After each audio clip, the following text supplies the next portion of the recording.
Ever felt like your emotions are all over the place, like a tangled mess you can't seem to sort out? Are you feeling too many emotions but don't know what to do with them? Then this video is for you. Hi my rare finds, I'm Madhura and welcome to Mrs. Lost and Found. In the last video, the link is in the description, we had reflected on how July called for a mid-year reset for me, and today we are trying to do something about it.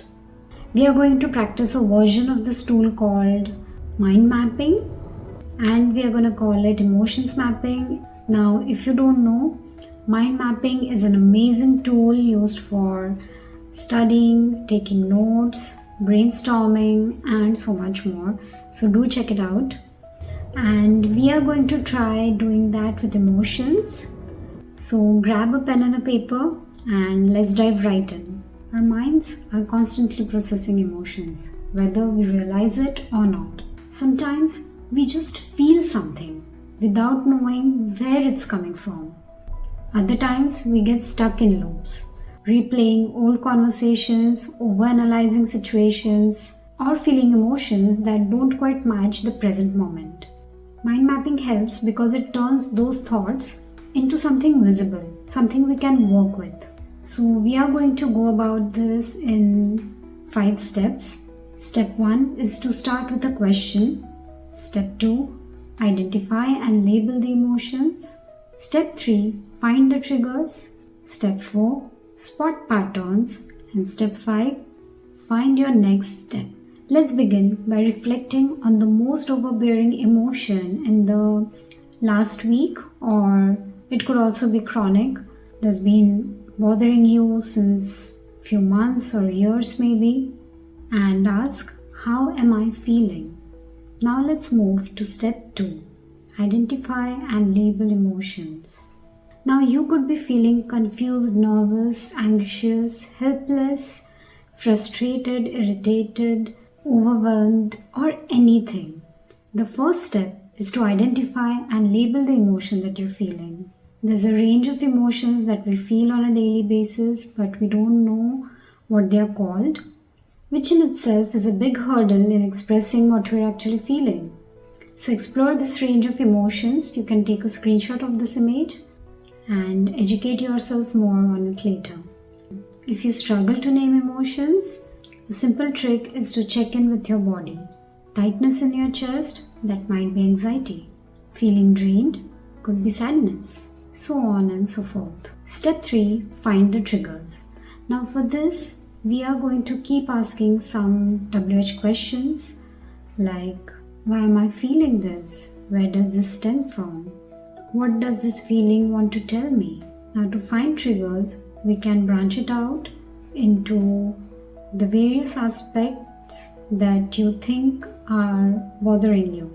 For example, it could be work stress, conflict with a friend, unfinished tasks, some uncertain plans, too many things to do, not enough time or energy, things have not yet settled down, not a proper structure to my day yet.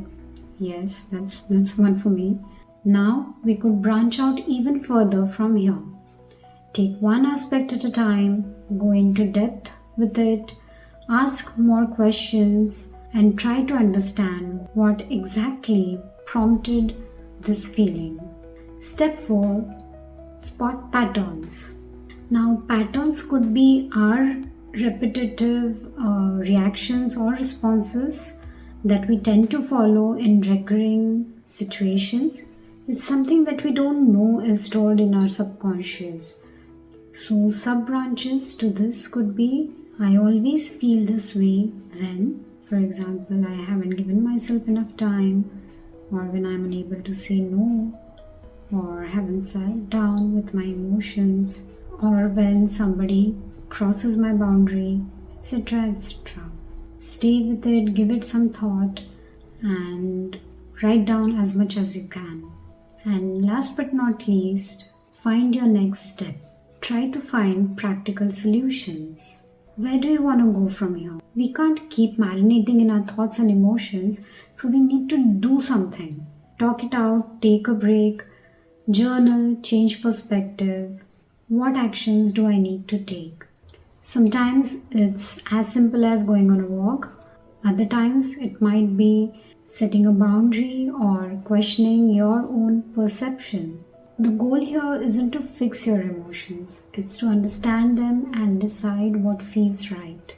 For example, I could take it slow, take one step at a time, allot time for different things, prioritize things, set time restrictions or deadlines for certain activities so I actually get some things done as well, and so on.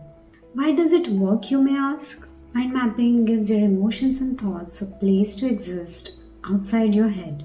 Instead of thoughts running in circles, you can see them clearly, like a roadmap of your feelings. And the best part, you can come back to it later and see how things change over time. Now that we have put down all the mental chaos on paper, you might notice that you already feel a little better. And it can get even better if we continue doing it from time to time, sort all things to do in a calendar or reminders or into a proper routine. So next time you feel cluttered with emotions, try this. Grab a piece of paper, start with a question and see where it takes you. If you found this video helpful, please hit the like button and subscribe. And I would love to know what's your go-to method for processing emotions. So do let me know in the comments. See you next Friday with an interesting creative exercise to get even closer to reset. Until then, whether you're lost, found, or somewhere in between, embrace who you are, keep showing up, and take care. Bye-bye.